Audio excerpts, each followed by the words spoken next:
Cotton is a senator from the state of Arkansas. He's a member of the Republican Party, and we're happy to have him on tonight.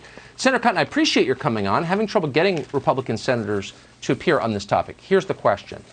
You are seeing, and this is not paranoia, if anything, I'm trying to restrain our analysis of this because I don't want to make it worse.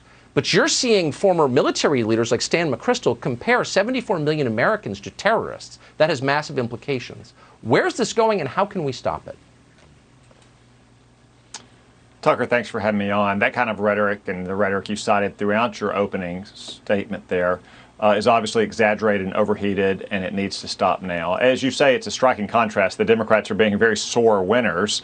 Joe Biden's going to take office tomorrow. The Democrats have narrow majorities in the Congress, yet they seem so angry and aggressive towards the 74 million people who voted for the president. I think there's a couple reasons for that, Tucker. One, they know their agenda is massively unpopular. The American people don't want to open our borders or defund our police. And they know that politics and government is the one place where those 74 million Americans have something like an equal voice. Democrats and liberals, as you say, control our media. They control business increasingly. They control big tech. They control education.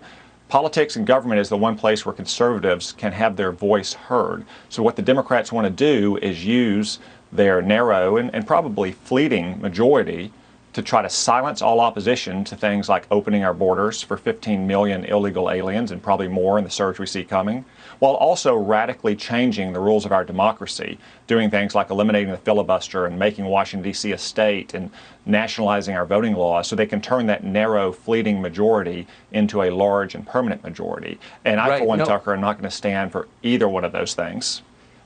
Here's my worry, though, and I'll just admit it out loud. I am worried about the reaction against this from people who I agree with politically, who probably vote the same way I do. No one is defending them. And they're watching television. They're hearing the most powerful people in the world describe them as terrorists and announce a war on them. And then they look to the other side, and they're foolish old frauds like Mitch McConnell railing on about how terrible Trump's voters are. I mean, I get it. I was against what happened in the Capitol, very against it, said it every night. But who is the person who's going to stand up and reassure these voters that they're not going to be crushed? They're really scared right now. They have every reason to be scared. And if they stay scared, they're going to do something crazy. So why won't anyone defend them? Tucker, I'll stand up for them and defend them tonight. 74 million Americans ought not to be slandered based on the action of a couple thousand who participated in a violent mob at the Capitol 2 weeks ago.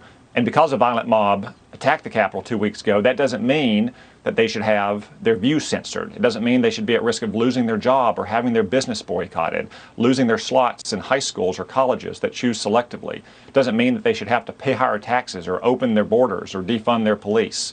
That is crazy, and it is a complete non sequitur. But the Democrats realize that that agenda is unpopular, but they also have all the other commanding heights of our society, from the media to education to entertainment, in their corner. What those people need, what those 74 million people who voted for the president and voted for Republicans need, are Republicans and conservatives in the Congress, in the state legislatures, to stand up for their rights. And I promise you, I will do that. Man, I'm grateful to hear that, but you see Stan McChrystal, I just wonder, and I'm not saying he's evil, but I just wonder if he understands the damage that he does to the country when, as the commanding officer in Afghanistan, he's got the respect of all these people, he compares tens of millions of American citizens, including veterans, by the way, to terrorists? Like, what does that do? What damage does that do? Does he not realize that? Well, it's incredibly ill-advised to take that kind of language towards the 74 million people that voted for Republicans last fall. It is polarizing, it is incendiary. And the Democrats, as you say, ought not to go down that path. They ought to stop proposing, truth commissions with far-reaching mandates or censorship or deprogramming or any of the other radical ideas they have. How about talking about getting more vaccinations out to people or helping people get back to work? Yeah. This is going to get super crazy if they don't pull back. I really am worried about it. Senator, I appreciate your coming on tonight. Thank you. Thanks, Tucker.